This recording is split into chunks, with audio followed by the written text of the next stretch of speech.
Hello বন্ধুরা, আসসালামু আলাইকুম। Welcome to my YouTube channel electronics plus internet. তো আসলে সকলেই ভালো আছেন। সো আমি ভালো আছি। বেসিক্যালি সকালবেলা দোকান খুললাম। দোকান খোলার পরে প্রথম একটা কাজ করতেছি, এটা হচ্ছে একটা মোটর সাইকেলের যে সেলফ আছে, সেই সেলফ আর কি যেটা দিয়া দেয়, সেইটার একটা চাপা বলে আর কি।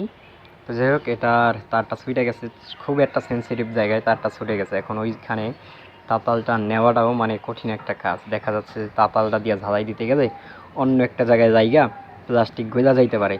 তো যাই হোক, অনেক সাবধানতার মধ্যে কাজটা করলাম। কাজটা সম্পূর্ণ হয়েছে, ওই যে দেখতে পারতেছেন।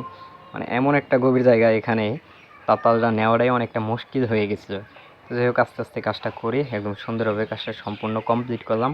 আর এখানে ঝালাই দিতে একটু কষ্ট হয়েছে, সেটার কারণ হচ্ছে যেখানে ঝালাইটা দিচ্ছি সেইটা অনেক মোটা। তো যাই হোক, যত ঝামেলাই হোক, কাজ তো কাজই, কাজ করতেই হবে যে কোনো কিছুর বিনিময়ে, যে কোনো কিছুর মূল্যে। তো কাজ শেষে 20 টাকা দিল। তো একটা ঝালাই দিছি, 20 টাকা দিছে। অবশ্যই কমেন্টের মাধ্যমে জানাবেন যে এখানে বেশি হয়েছে না কম হয়েছে। আর আমার মনে হয় মোটামুটি ঠিকই আছে, কারণ হচ্ছে কম নিলে মানে 10 টাকা নিলে একদম কম হয়ে যায়, আর 20 টাকা দিছে, এটা একদম পারফেক্ট। আর তারপরে হচ্ছে একজনের একটা মুরব্বি একটা টিউব লাইট নিয়ে আসছে। এই টিউব লাইটগুলো আজ থেকে 4-5 বছর আগে অনেক পরিমাণে চলতো বিভিন্ন জায়গায়, আর এখন এই লাইটগুলো দেখাই যায় না, এখন নাইও। তো এই মুরব্বি যে লাইটটা নিয়ে আইছে, মানুষের কাছে শুনতে পারছে যে আমি এই লাইটগুলো সারি, তারপরে সেই লাইটটা একদম সকাল সকালে নিয়ে আসছিল। কিন্তু সকাল সকাল নিয়ে এসে সে, আমি যখন ঝাড়ু দিতেছি, দোকানটা পরিষ্কার করতেছি, তখন সে বললো আমি একটু বাহির থেকে আসি। তো এর জন্য সে আর কি বাহির থেকে আসতে আসতে আমি অন্য একটা কাজ আগে করে ফেলছি। তো যাই হোক, এই সার্কিটটা ড্যামেজ হয়ে গেছে। আগে আমি টিউবটা চেক দিছি, সার্কিটটার মধ্যে এই যে বুস্টারটা নষ্ট হয়ে গেছে। তো আমি বুস্টার না পাল্টায় পুরো সার্কিটটাই চেঞ্জ করে দেওয়ার চেষ্টা করব, কারণ আমার কাছে সার্কিট স্টকে অনেকগুলো আছে, আগে আমি এগুলো রাইখা দিছিলাম, সেগুলো আছে।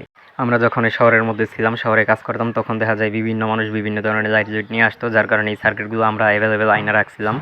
দেখা যায় অল্পের মধ্যে যে সার্কিটটা লাগাই দিই, লাইটটা ঠিক হয়ে যায়, ভালো হয়ে যায়। আর আগে একটা লাইটের দাম ছিল 300, 350, 250 এরকমের দাম। তো যাই হোক, কাজটা মোটামুটি সম্পূর্ণ কমপ্লিট হয়েছে। এখন ফিটিং করব, ফিটিং করার পরে এটা একটু চেক দিব যে কী অবস্থা, জ্বলে নাকি জ্বলে না। কাজ তো করলাম অনেক কষ্টের ফলে, বুঝেন নাই। তো যাই হোক, জ্বলছে। জ্বলার পরে মুরব্বির মুখে সুন্দর একটা হাসি দেখলাম, ভালোই লাগলো হাসিটা দেখে। একটা জিনিস দেখেন, একটা কাজ যখন সম্পূর্ণ কমপ্লিট হয়, যিনি সারে তারও ভালো লাগে, আর যার জিনিস তারও অনেকটাই ভালো লাগে, অনেক খুশি হয়। তো যাই হোক, কাজটা সম্পূর্ণভাবে কমপ্লিট করতে পারলাম। আর এই লাইটের মধ্যে সার্কিটটা লাগাই দিয়ে আমি 50 টাকা বিল নিয়েছি। অবশ্যই এটাও জানাবেন যে কম হয়েছে নাকি বেশি হয়েছে। আপনাদের মতামত আমার অনেক জানার ইচ্ছা, যে আপনারা কে কী বলেন। তো সকলেই ভালো থাকেন, সুস্থ থাকবেন। দেখা হচ্ছে নেক্সট কোনো ভিডিওতে নতুন কিছু নিয়ে। আসসালামু আলাইকুম।